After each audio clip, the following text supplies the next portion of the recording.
And we're live.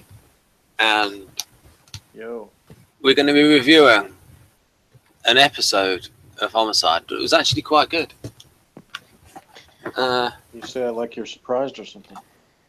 Well, it's better than average. What did you think? So, if Jeff, you want to give us the old summary? Yes, it is The Old and the Dead, episode 17 of season 3. And I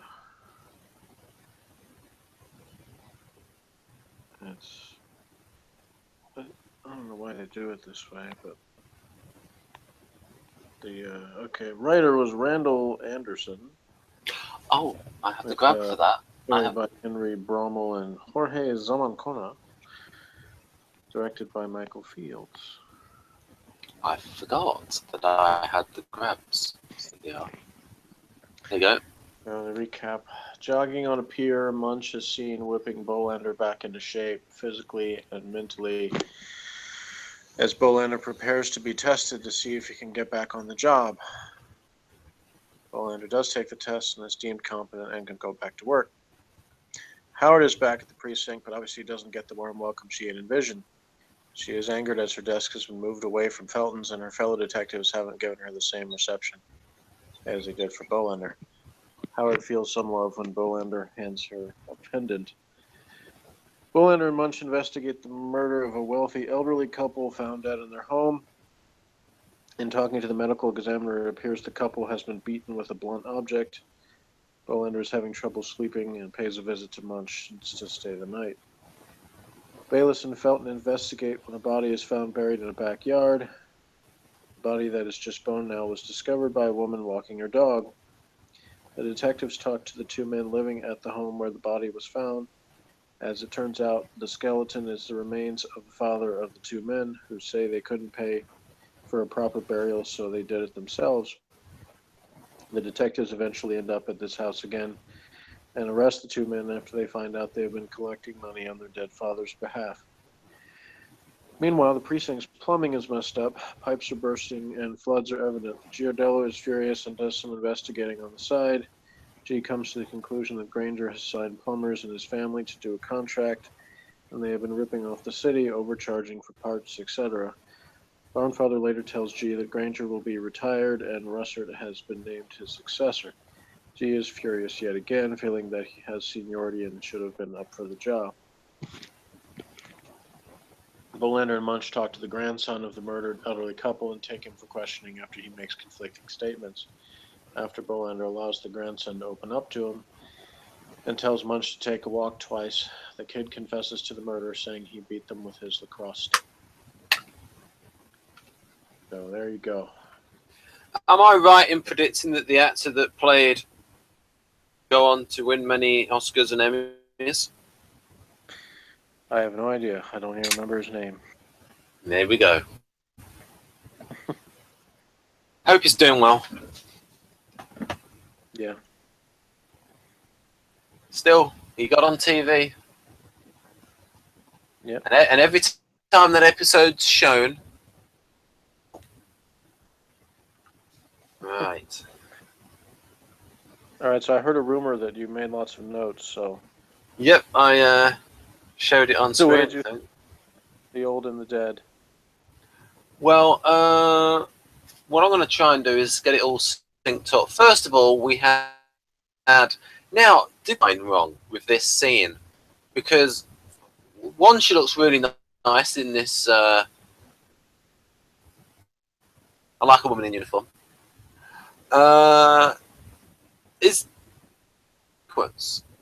Is this her captain's uniform before? I mean, after I moved it from another, shoved it on the beginning of this. I don't episode. know if anything that's on that uniform designates captain, because I know the uniform, for instance, that Pembleton wore in Cressetti looked pretty similar, and I think G may have worn the uniform in one episode. I can't remember. So it may be that she had some sort of ceremony that she attended. That she Which had is in why she's uniform. around. When does she sleep? Because she does the night Don't shift ask as me. well. Yeah. Not much, I guess. Yeah. I wonder if they like put a few lines in about that. You know, maybe to. Well, I mean, not with her specifically, but they do have several times that the characters do mention not getting much sleep. So, in general, What I will say about it is it's. I know it's 1990s, but it's slightly too big for her, and they should have had the more bespoke tailoring. I mean, it's too big. They've got Tim Russell here. I get exactly pulling up trees as an actor. You could sort of tell that he was a proper, not a professional actor. well, I mean, he sounds more natural in the parts where he's talking about himself than when he's inventing a history with a fictional character. Yeah, and he also gets the timing slightly wrong with in the elevator. Yeah, I mean, stuff was very baggy in the 1990s, which will suit old Daniel Baldwin. Sleeves were a little bit baggy on Megan Russell. So I would say that the episode for the uniform. Okay. Right. I'll just move that bit out of the board. I'll just move that bit out. So when you've got there's some funny bits here from they're sort of setting up that well, we know already that Felton is a Republican.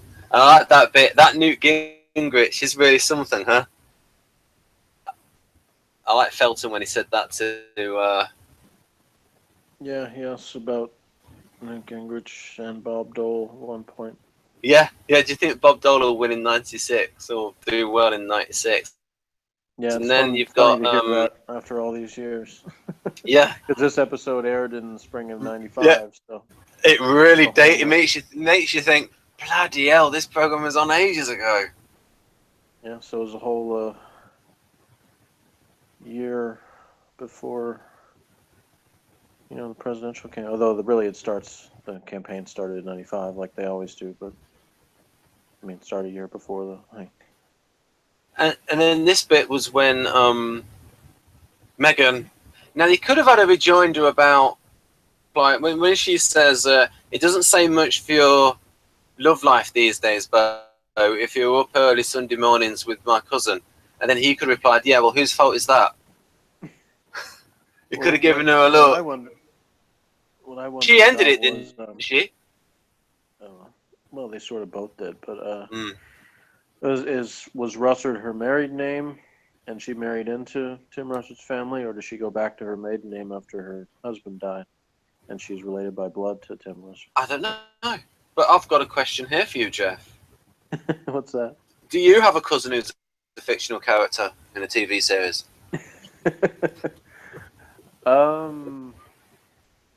Not yet, but because if you do, you could be a.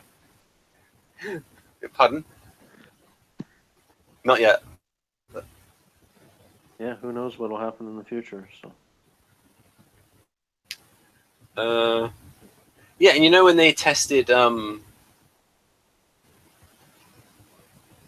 Yeah, I'm slightly talking over you a bit. I'll be a bit more. Slight delay. Oh, am I lagging that badly? No, it's me slightly rushing things. I'm not. We're both not at our best, folks. We're both slightly under the weather. The middle cast credit, Ralph Tabakin or Tabakin, however you say that name, that is the guy who plays Shiner, the medical examiner. Right. And I think he's a great character. Oh yeah, fair enough. Yeah, he's convincing.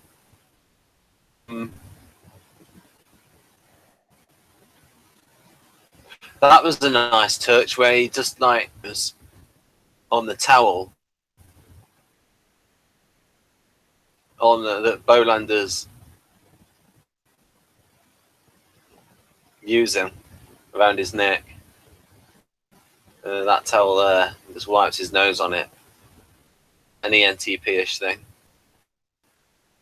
And then when he's now this, why does Howard usually have some sort of weird kill streak in her hair? Is she going ENFP?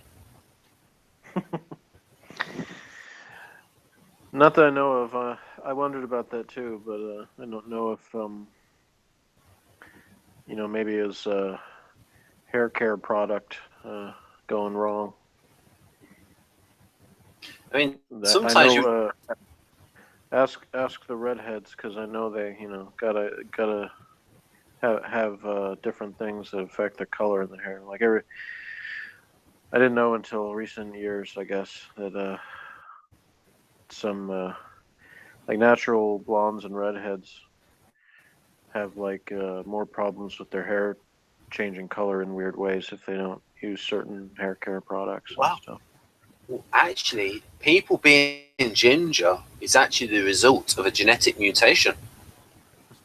In my case, I've got like 4 or 5 different natural hair colors that come out in my hair. Well, unfortunately, one of them is gray, so I try to, you know, avoid that part. But Yeah. But yeah. So that was a funny line as well from that woman when she asked, funny bit about dog owner, Mrs. Krebs wanting the thigh bone for a dog. Yeah, I had a feeling you would like that part. Now disappointed she sounds when Bayliss tells her, Yeah. you're gonna have to put that back. Yeah, I think it's because it's that combination of character, some and a little twist on things. A little, because I like it when the humour comes from character. Interestingly enough, as a little digression, folks, in the book Now That's Funny, Michael Palin is interviewed and he talks about how he tried to, in his sketches that he wrote with Jones, and actually Terry Jones is a feeler, because they were talking about how emotional he was. You know, the Python member, completely opposite from, say, John Cleese, is probably an ENTP. But Terry Jones and Michael Palin came more from, and they talked about how they always wanted character, a bit more from character. And then when they test him, when they test Bolander, I like the touch from Neddy B when they at the end when he showed the fact that he had his hair shaved for the part. That was good. Then we had, of course, we know what that. I'm just waiting for the bit. Did I take the? I'm trying to see if I took some grabs when they tested him or not. Don't think I took any grabs when he was being tested, so I'll talk about that bit now. When that woman was testing him, testing his memory, how many of the things did you remember, Jeff? I know you've seen the episode about 9 times. Remember all 3? Sneaker, toilet paper. I only recalled pickle and toilet paper. I'm not fit for this hangout. Yeah, I have heard it many times. You're right. So had opportunities to remember. And then trying to get all this done in.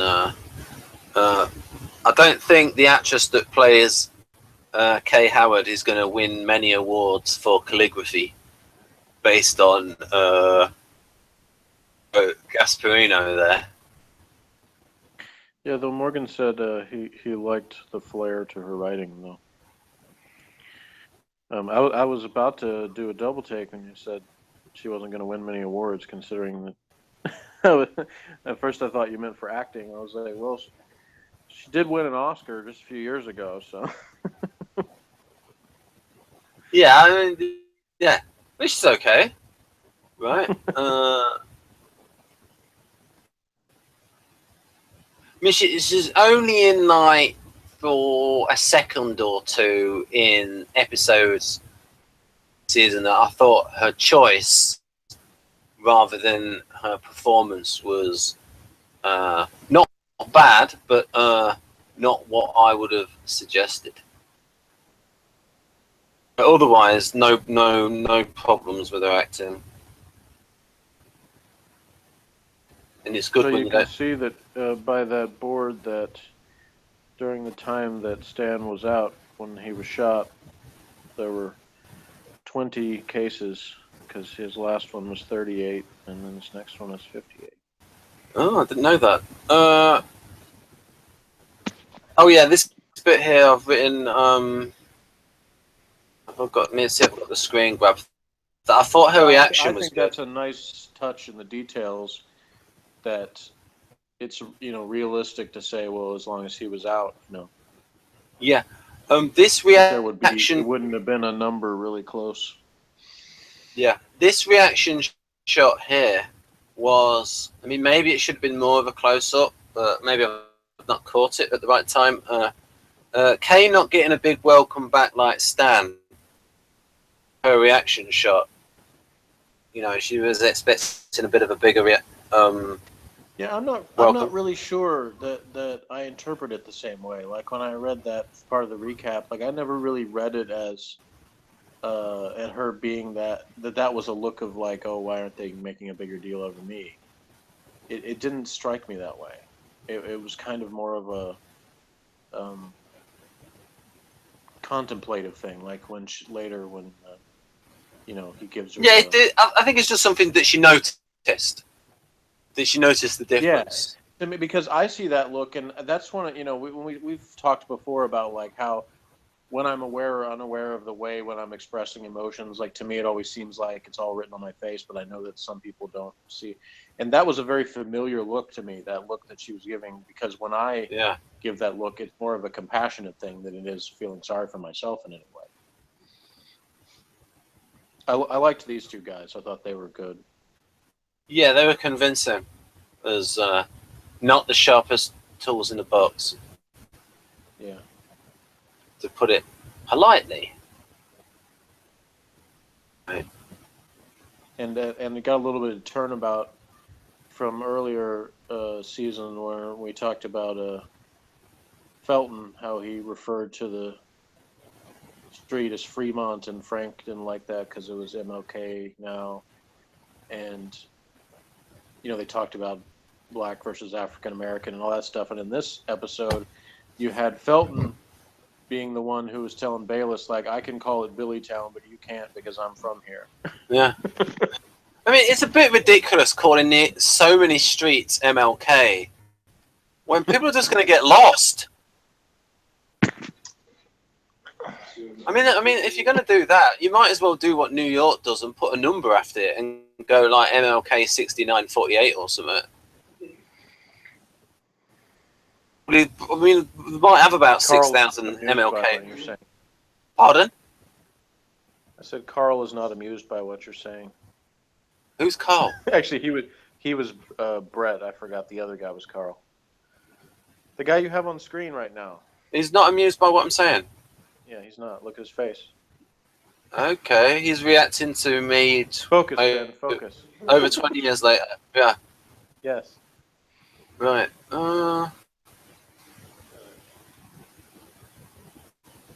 Right. So Jeff, look at that, man. It's another television with dials on it. Oh, Jay. It's insane. Well, in UK they didn't have those. They had modern tellies because they had them from abroad. Against proper American TV, proper TVs they from never abroad. had them. Not in the 1990s. They had proper ones like Panasonic and all the.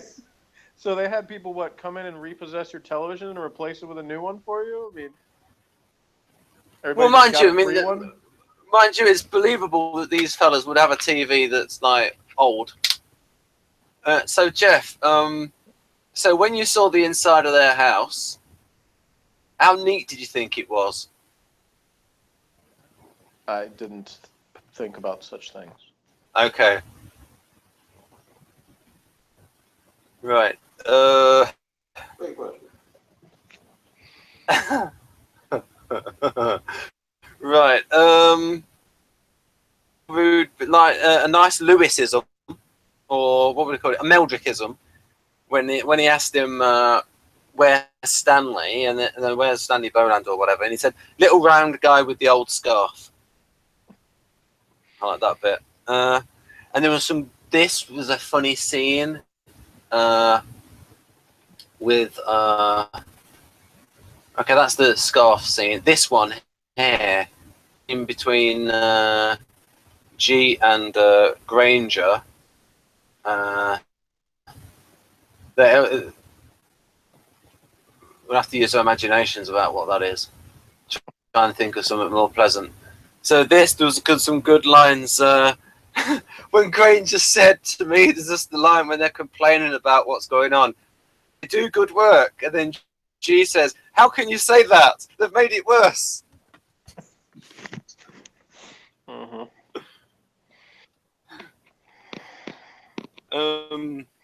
What do we have then? Oh, that was a good line because I've seen the film when Granger's complaining. Guys like that doing that, they always love that kind of stuff. That must have been fun. I thought for a split second, I thought the actor was corpsing because he seemed to be enjoying. And then there was a bit earlier on where it says, then G says, "Colonel, we're having a Poseidon adventure here, up close and personal, and you're telling me to take it easy." Have you seen the Poseidon adventure? I don't remember. Right, what it is, what happens in the Poseidon adventure is you have a load of people in the ship who are a little bit thick because the ship goes upside down. Right, and everyone knows the ship is upside down in the water, but you have all of these normal people going towards the top of the ship, but their ship's upside down, so they're going towards the seabed. No, we need to go to the bottom of the ship because that's the part of the ship that's on the surface. But they know the ship's upside down. But and they're counting on people being very thick in that film. Given your description of it, I have no desire to see that movie ever. Yeah, because that is rather because they know they're upside down when they've got the chandelier. They're sat next to the chandelier. To you telling me that, I might have considered it, but now it sounds terrible.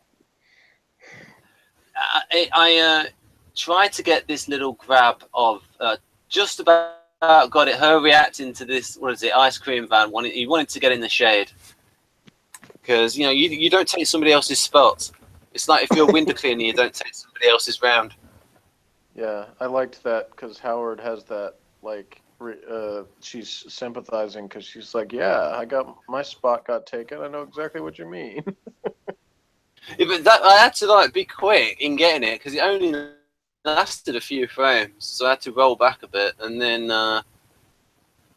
getting him behind bars because he gave himself up. She's competent, but she's also lucky. Yeah, that's what Bo said about her before. Right. Yeah, that's almost graffiti-esque, that style of writing. Right, what else do we got here? Right, now I've got a few bits. Munch's pad. Needs a bit more whitewash here. What we got here? I like the peephole bit.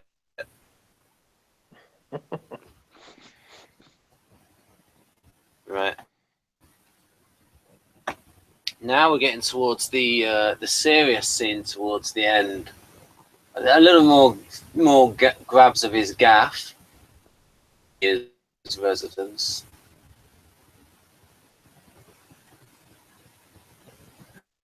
Oh, yeah, this was a very good bit. And I'm glad that they lingered on it. Nice touch to, as an actor, do that. Get your hair done short and good makeup job putting that on.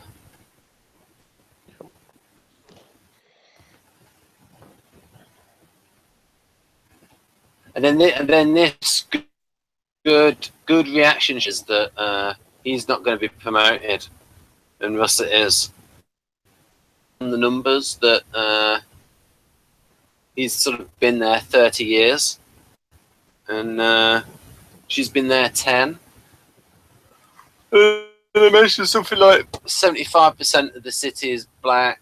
Then Barn's father says that, you know, yeah, but 65% of the population is female. Mayor wants it demographically PC. I would have thought that maybe G would have said turn down the job, and maybe out of loyalty she should have turned down the job.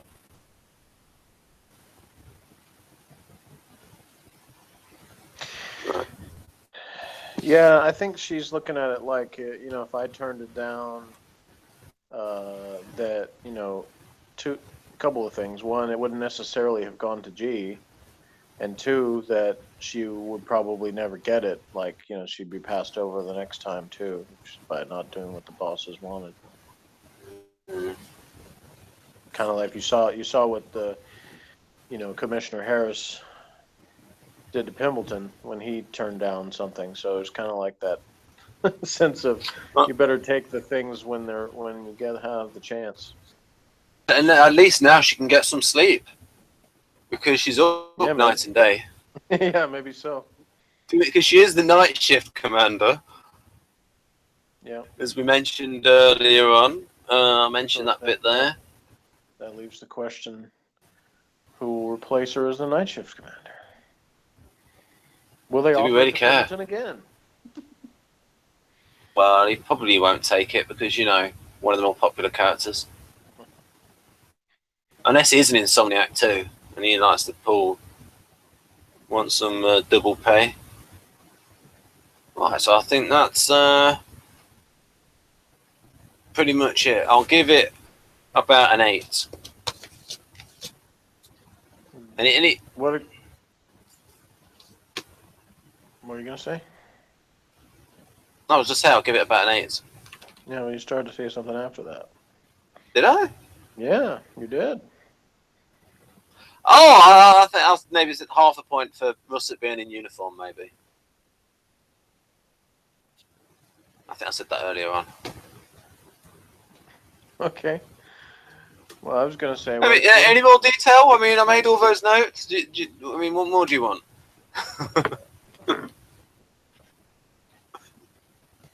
I didn't ask you for more. Okay. You started to say something, so I just didn't want to interrupt you. Oh, fair enough. Thank you very much. I'm honoured. That's it, folks. I'm out. Filled my whole board of notes.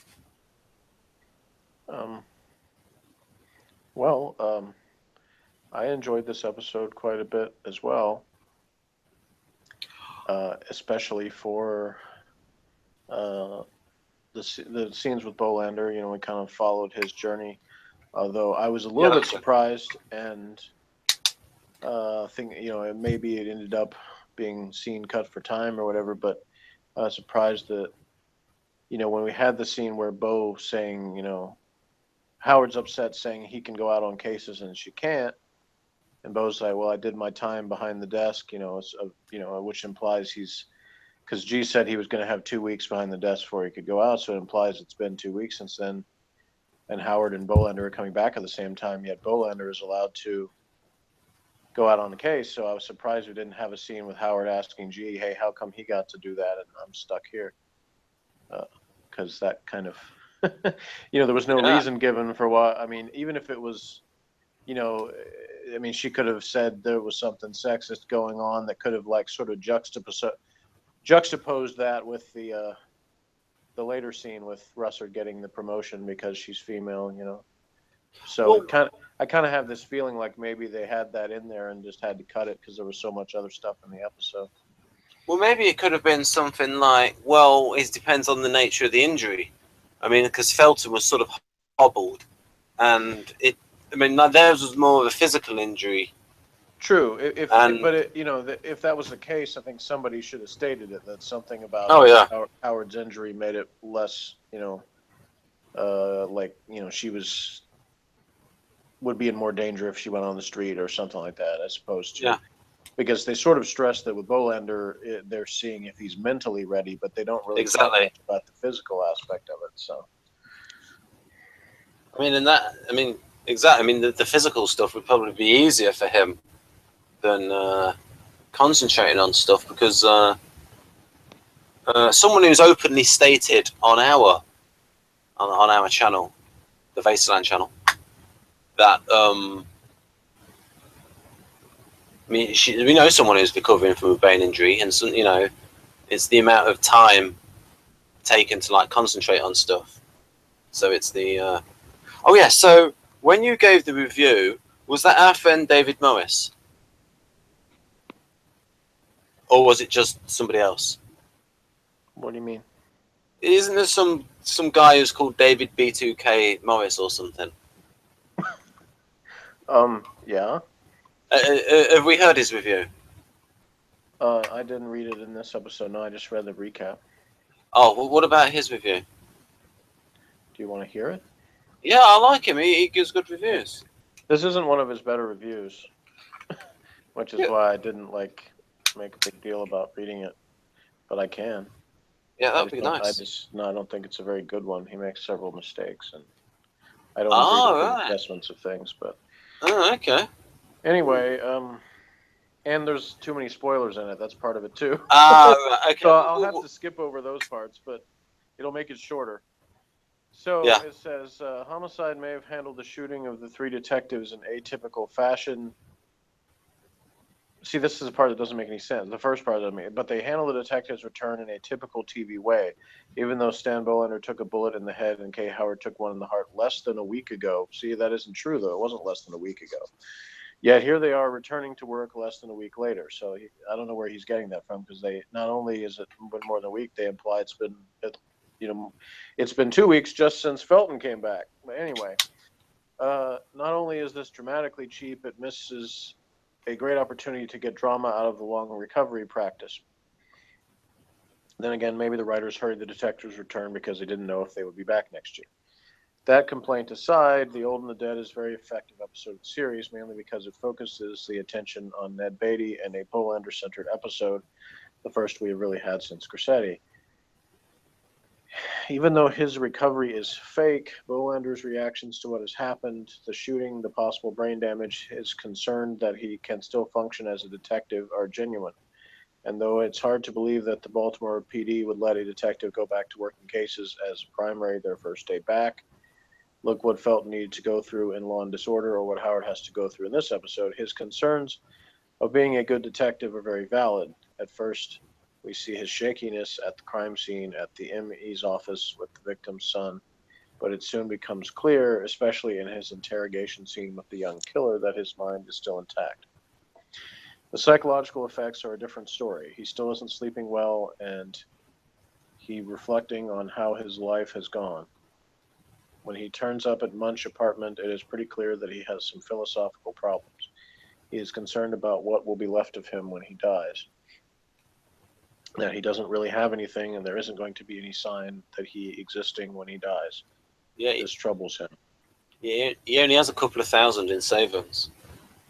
The other detectives shot are still managing to readjust themselves. Felton is back on the job and is actually more on the ball than usual when he helps uncover a case of fraud with a man death. Howard is still pissed that she isn't out on the street when Bo and Stan are. but she's even more upset when she finds that her desk has been moved. She shows a superstitious attachment to it that seems a little childish. She then proceeds to show that she is still a good cop, even behind to desk, when she solves one of Pembleton's case without leaving the office. Yeah, I think he might have been drunk when he wrote this review. Anyway, through the main focus of the episode is Bolander. Something central to the Homicide Squad takes place when the plumbing for the department goes down the toilet. Good pun there. It leads to what becomes a government scandal when G learns that Colonel Granger has been hiring his relatives to fix the plumbing and probably is getting kickbacks. The scandal comes up because of Giardello, and as a result, Granger retires. Customarily, the next man on the ladder moves up and Barnfather becomes colonel. But to his shock and dismay, G is promoted to captain. See, it says is promoted. I think he means is not promoted. Yeah. Captain, despite his 30 years in the department. Promotion instead goes to Russert, who only became a lieutenant 6 months ago. Now it turns out this game of the able man not getting the promotion is something that happens frequently in the police department, but we wonder if there might not have been other reasons. Maybe the department knows what G did and is not happy for his helping create the story. Bad press bothers the bosses much more than actual wrongdoing. But did G piss off someone higher up the food chain? We can't say for certain, but given massive spoiler, something. It is a real shame that another spoiler. This episode clearly shows they still had some real great moments still in them. As it is, The Old and the Dead lingers as a rarity. I think that's what he meant. A great episode of Homicide without Andre Braugher or Kyle Secor at the center. There's still good stuff left in these old pros. My score 8.8. So there's what do you give his review though out of 10? That one was a little weak. Someone maybe a 3 or 4. But I give the episode an 8. I enjoyed it quite a bit. And that's what we can do in future. We can review his reviews. Yeah, I guess. But I really liked. There were a lot of little moments I liked in this, and this episode and the one after it. I think Ned Beatty does a really great job of conveying Bolander's struggles coming back on the job. And in the previous episode, you had G kind of go personal with Bo, where he pointed out that he was having problems before he was shot. And in a way, you sort of see that come out with Bolander, and that the shooting kind of brought things. It sort of gives him a new start. But you hear in the things he says to Munch that he had obviously been bothered by these problems before he was shot also. There were already things that he was concerned about. And as we all know, Guardian's primary mode is concern. Could you say that again? You were talking about Giardello and that he was already concerned with Felton being distracted by his private life. And you mentioned something about Munch in there. Is Giardello on Munch's case as well? No, I was talking about him and Bolander. Bolander when he's at Munch's apartment, he's talking about all these things that are weighing on him. Yeah. So I was saying that it's continuing to point out that the shooting was not the beginning of the problems for the detectives, that they had other things in their life that were already a problem. Right. And so it's just reframed those problems. Right. And as I was saying, we know Guardian's primary mode is concern. So you have Stan who's expressing everything. He talks about he hates his car and and has all these things wrong with him. Of course, Munch's immediate responses be, they have these new things called repair shops that fix those, because he's thinking of it in terms of this is a problem to be fixed rather than just a problem to complain about like Bolander is doing. He ain't got the money. He's paying all this. He's paying spousal support. Yeah. So half of his wage just goes on spousal support. So anyway, I thought that was conveyed really well. Even really the only reason I don't give this episode an even higher score is that the actual case that Bolander and Munch get is pretty boring.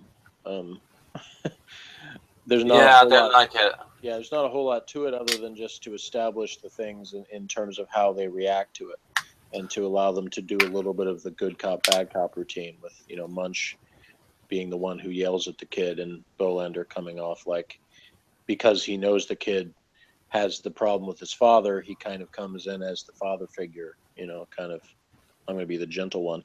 But at the same time, Morgan pointed out, he kind of sticks it to him by talking about his own father. And so it's like, I don't think, though, I really didn't get the impression that Bolander did that because he was trying to rub in his face. Oh, yeah. It really seemed like he was trying to connect with him, and that was the only way he knew how, was to talk about, his father. So I didn't really like the performance of the actor playing the kid. It wasn't. Yeah. Well. I mean, I've known kids that acted like that, so I can't say it was unrealistic, but I think if I was directing it, I might have asked for something different than the way he did it. But that's another one of those things where sometimes it's hard to tell how much is in the actor's performance and how much is what the director is saying to do. So, and what the time constraints are. How many takes we're going to do before we say, okay, this is the best. Yeah, and they tend not to have a rehearsal period. Yeah, we're very short. Yeah. So, what do you give it out of 10? 8. Right. And what do you give our review out of 10? Our performance. Our review? Yes, a review of our review. I mean, apparently it sounds like from what things you said that we're having some technical difficulties again. Oh, no. Well, it seemed like it anyway, because you didn't seem to hear what I was saying some of the time. So, but anyway. No, I've got an ear infection at the moment, a double ear infection, so it might be that. Well, regardless of the cause, it does seem a little disjointed, but you went through your notes pretty fast, though. So, was that a good thing or a bad thing? I don't know. Yeah, I may have gone through them a little too quick and not allowed you enough time to get in. Yeah. It's for the audience to decide how good the review is. I mean, although I'll doubt I don't know if someone will actually watch all of this all the way through. If you have got this far, good on you. Yeah. Well, I probably would have had more to say yesterday when it was a little bit more fresh, because I didn't rewatch it today or anything, but and I'm pretty tired, but I remember a lot of stuff from it. So, I think about, once I've seen something so many times, I can start to think of things. Well, I would have done this or this differently, but that's kind of nitpicking because it's still a great episode of television, I think, on its own, without messing with it too much. One thing I would have done differently is I would have G be happier because I would get the impression that G would have had contempt for Granger over all of these years. And finally I've got the bastard. I'm able to get him out. Well, I don't know. I mean, he had a certain amount of respect for Granger. I mean, you could tell that it wasn't it wasn't entirely an acrimonious relationship. He didn't like the politics that Granger had to do. Right. But I never got the impression that G was thought of him as being some evil person or something. He thought of him as a nuisance, but he seemed to have some amount of respect for him. At least his natural respect for authority was going to be there no matter who the guy was. I'm sure. Or maybe he's known him for a long time, and he changed a bit. Maybe you knew him when he was on the beats. Yeah. I did get that impression that there's more of a history there between those two than him and Barnfather, but that could have been referred to.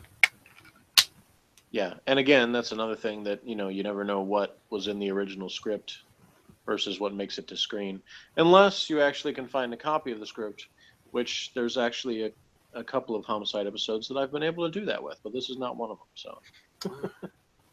Yeah, I mean, you are a bit of a super fan, so maybe you could hunt down some. Yeah, if I happen to find it. I mean, what I found the last one just because I was searching for information for the review, and I just happened to stumble upon a site that had the script for that episode. Jeff, I have an idea for you. You could write the Homicide version of this book. Print out all the funny bits in the book and make bits up. You might not necessarily have to make bits up, but I think that you could write funny guides. There was a little bit of that already on the Alt TV Homicide news group. That people would write really brief parodies of certain things, especially later in the series history, which I can't go into much yet. But there's certain, especially one character that comes along later on that the news group as a whole was not very fond of, and they wrote parodies of this particular character. What I will say is, I don't think any show that I've seen on TV has better season-ending climaxes than Blake 7. Because the climax of Season 3 and Season 4 are really good. Well, of course, I haven't seen those yet, but I can say that the first two seasons were not that impressive to me. But 3 and 4 will blow you away. All right, we'll see. Yeah, we will see. So it's goodbye from me. Okay, join us next time, everybody, for our next Homicide review, In Search of Crimes Past. Ooh, Cold Cases. I believe that's the name, I don't know.